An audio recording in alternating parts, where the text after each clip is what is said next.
and there's a huge number of memes and stuff. But she's now viral because of it. And it's like, well, you just monetize that and bang, away you go. You've got your own business.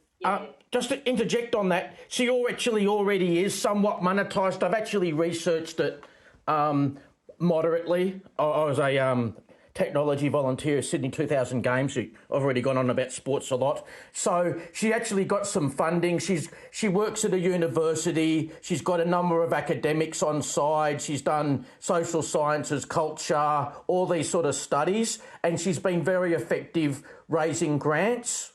And she's got a lot of academics on side, but not everybody's a fan. But she knows how to get grants and she knows how to get media attention, regardless of how you might score her kangaroo-inspired breakdancing. But at this stage of the game, there most likely will not be breakdancing at the next Olympics. That's the word on the street.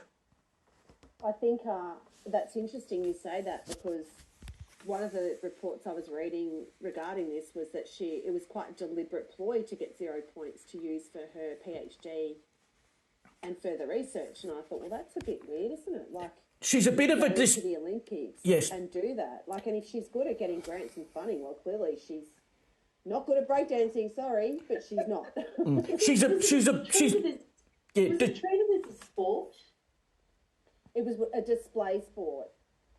Okay, so how did she even get to Olympic level? Well, that's the question we're all asking. She got... Yeah, okay, so she worked, I think still works, at a university. She got a lot of references from academic types of people, and she's been somewhat of a professional or semi-professional grant applier, and she's been successful in getting grants. Not for like $100, more like $10,000, $20,000 or $30,000, right? Yeah. So there's been some credible type media reports on this that has been starting to get covered from the likes of the Australian Financial Review, Sky News Australia, and it's getting expected that she's going to put a report into 1 or 2 educational type magazines which will go on various campuses around Australia. So it'll probably be good fodder for TAFE and uni students. But she's a bit of a campaigner,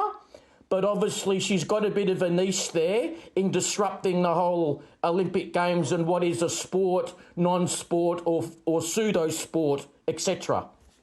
So are you saying that it was a social experiment? Somewhat. That's been heavily suggested, but again, I mean, I haven't seen the paperwork, but these reports coming out, Australian Financial Review and Sky News Australia, they're mentioning that sort of terminology. Like almost like a subculture or counterculture, deliberately like, look at me, look at what I've done, but I know I'm not the greatest breakdancer in the world, but if you do what I've done, you can get yourself to the Olympic Games. Yeah, that's my understanding as well, Greg. Which is, I mean, interesting. Do you remember Eddie? Eddie the Eel? Yeah. Oh, Eddie. Yeah. It's great. Yeah. It's good to have the characters. That's part of the fun of sport. Yeah. Yeah. He was a genuine contender. Yeah. Yeah. No, it sounds like a very sophisticated streaker. You think she's the streaker of the modern world. Could be true. Could be true. Yeah.